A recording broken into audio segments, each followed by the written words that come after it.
Breaking पड़ी ना अभी फॉर्मेशन कमांडर्स की, उसकी तीसरी पंच लाइन ये थी कि रियासत के साथ किसी को खेलने की इजाजत नहीं होगी। 7 जून को इससे पहले 81वीं फॉर्मेशन कमांडर्स कॉन्फ्रेंस हुई थी और उसमें 9 मई का बाकायदा जिक्र किया गया था। ये प्रोजेक्ट वाले को ना सारे को हिसाब किताब किया जाएगा, परेशान ना हो, सही है, सबकी तसल्ली होगी और आने वाले हफ्तों में आपको नजर आएगी। चले इलियास साहब, अब मुझे भी जवाब देने थे। जिन्होंने एक बात मैंने कहा है, जिन्होंने 9 मई किया उनको तो इबरतनाक सजा देनी चाहिए। हम कब इस बात से इनकार कर रहे हैं? इस मामले तो आमिर साहब उनके साथ सहूलतकार कई जा चुके और कई आएंगे, ये ध्यान में रखिएगा। कई मौके पे गए जी फैसल और प्रेस रिलीज भी आई थी, मेजर जनरल, ब्रिगेडियर नहीं, उसमें हाजिर सर्विस गए, आपको पता है। चलें फैसल साहब, अब दुआ अब ये समझ लें, उन्होंने शुरू में जो बात कही थी ना, कहा था कि वो मैंने फैसल के लिए बोला है, ये बात इन्होंने मेरे लिए नहीं बोली, तो इनसे आप यकीन करें, पूछ लें। चलें इलियास साहब, ये मैंने आपको बताया है कि जज्बाती होने के साथ आपको फैक्ट सामने रखने चाहिए। ये 81वीं जो फॉर्मेशन कमांडर्स थी, मैंने उसकी आपको बताई है प्रेस रिलीज, ठीक है जी, 7 जून को हुई जी, ठीक। अब आपकी आवाज भी बंद होगी और गुफ्तगू भी बंद होगी। चलें अब इलियास साहब को मौका दिया जाए पूरा। इलियास साहब देखिए, अब जी मियाँ साहब का है, मियाँ साहब के अपने वोटर, इसी तरह 2018 में भी हुआ था, उनको भी पता था कि बिल्कुल जी इनको सपोर्ट है उस वक्त की इस्टेब्लिशमेंट की जानिब से। तो अगर अब भी इन पर लाडले का इल्ज़ाम लग रहा है तो ये तो बिल्कुल जी अपोजिशन का काम है, बिल्कुल लगा रहे हैं।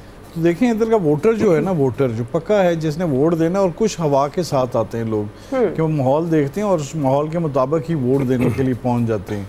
और यही है, इस तरह आपस में इत्तेहाद बन रहे हैं, इसी तरह कई लोगों ने इनके साथ जोड़ना है।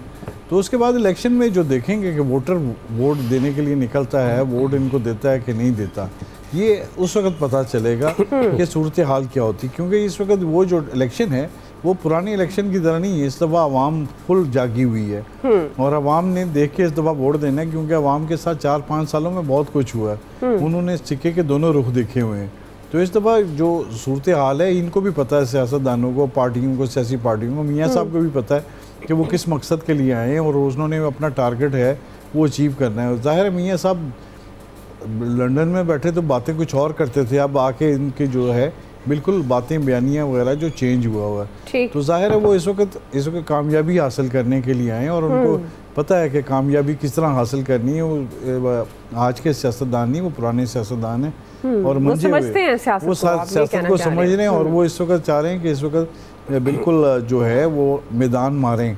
इस टाइम जरदारी साहब भी लगे हुए हैं अपना देखने, अब देखते हैं ये दोनों सर जोड़ते हैं कि नहीं, क्योंकि इनके पार्टियों में तो आपस में बड़े इख्तलाफात पाए जा रहे हैं, बयान लेकिन लगता है सर जोड़ेंगे। ये जो अभी 2-4 टिकट बड़े वो इंटरव्यू अगर जैसे आज सब कह रहे हैं अभी जारी है, बड़े तो नहीं इस वक्त बोल रहे एक दूसरे के खिलाफ, लेकिन छोटे लेवल पर तो चल रही है। ठीक है जी, बाकी जाहिर है पाकिस्तान पीपल्स पार्टी का एक अपना स्टांस है और ये जो इंतखाबी स्ट्रेटजी बार बार हम एक लफ्ज़ इस्तेमाल करते हैं तो ये बयानियाँ भी होता है तमाम सियासी जमातों का। अब देखना है कि नवाज शरीफ साहब वो जो कह रहे हैं कि इंतकाम की सियासत नहीं करनी है, आवाम की सियासत करनी है और उनके दिल में कोई लालच नहीं है ओहदे का, बल्कि वो डिलीवर करने की ख्वाहिश रखते हैं। अभी सारी सिचुएशन में आवाम कितना उनकी बातों पर एतमाद करती है और वो वोट डालने के लिए ज़ाहिर है वो शेर पे और उनकी जमात को वोट डालेगी। एक्सपर्ट्स इस बारे में क्या कहते हैं वो आपने जान लिया। एक ब्रेक ले रहे हैं, ब्रेक से वापस आएंगे। दूसरा बड़ा सवाल, इलेक्शन कमीशन ने PTI इंट्रा पार्टी इलेक्शन गैर शफाफ करार दे दिया। हम सवाल ये करेंगे, क्या सीनियर क़यादत के जेल में होते हुए पार्टी इंतखाबात करवाना मुमकिन होगा या नहीं? राय लेंगे ब्रेक के बाद।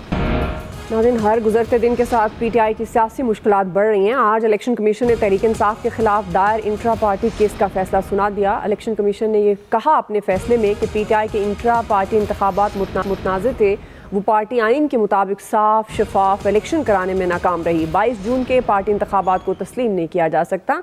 1 साल का वक्त दिया और इस साल 1 साल का वक्त देने के बावजूद PTI ने इंट्रा पार्टी इंतखाबात मुनक्किद नहीं कराए। इलेक्शन कमीशन की तरफ से PTI को यह हिदायत की गई है कि 20 दिन के अंदर इंट्रा पार्टी इंतखाबात करवाए जाएं, वरना बल्ले का निशान PTI से वापस ले लिया जाएगा।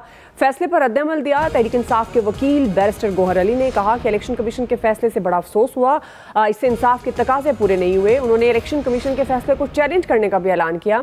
इसी पर हम बात करेंगे। नवीद साहब, मैं आगाज़ करी हूँ, इस फैसले के पाकिस्तान तहरीक इंसाफ की सियासत पर क्या असरात होंगे? क्या आपको लगता है कि PTI आम इंतखाबात से आउट भी हो सकती है? और जो दूसरा बुनियादी सवाल कि सीनियर क़यादत के जेल में होने की वजह से PTI के लिए इंतखाबात कराना कितना बड़ा चैलेंज होगा? दुआ देखें, ये जो मरियम नवाज़ ने कहा था कि लेवल प्लेइंग फील्ड चाहिए और वो अपने लिए फील्ड को लेवल करवाने की बात कर रही थी, तो वो लेवल हो रही है। और अभी आप देखें कि जो पीटीआई के तकरीबन 65 के करीब जो अरकान असम्बली थे, फॉर्मर अरकान असम्बली थे, वो पार्टी छोड़ चुके हैं। पार्टी का तंजीमी ढांचा बिल्कुल ख़त्म कर दिया गया है। पार्टी की जो मरकज़ी क़यादत है वो जेल में पड़ी हुई है। तो उसके बाद जो है इस तरह का फ़ैसला देना, मेरे ख़्याल में पीपल्स पार्टी के पास और पाकिस्तान मुस्लिम लीग नवाज़ के पास कोई अपना नैरेटिव तो वो ऑलरेडी कुर्बान कर चुके हैं। उनके पास अवाम में जाने के लिए, वोटर्स के पास जाने के लिए, उनको दिखाने के लिए कुछ नहीं है। और इसी वजह से वो बल्ले के निशान से शायद वो खौफजदा हैं, खाइफ हैं। वो कह रहे हैं कि जी बैलेट पेपर पे वो भी ना हो। अभी मरकजी क़यादत, जैसे आपने कहा कि वो जेल के अंदर है, तो कैसे जो है वो इंट्रा पार्टी जो है वो इलेक्शन करवा पाएगी? तो इलेक्शन वो होंगे नहीं।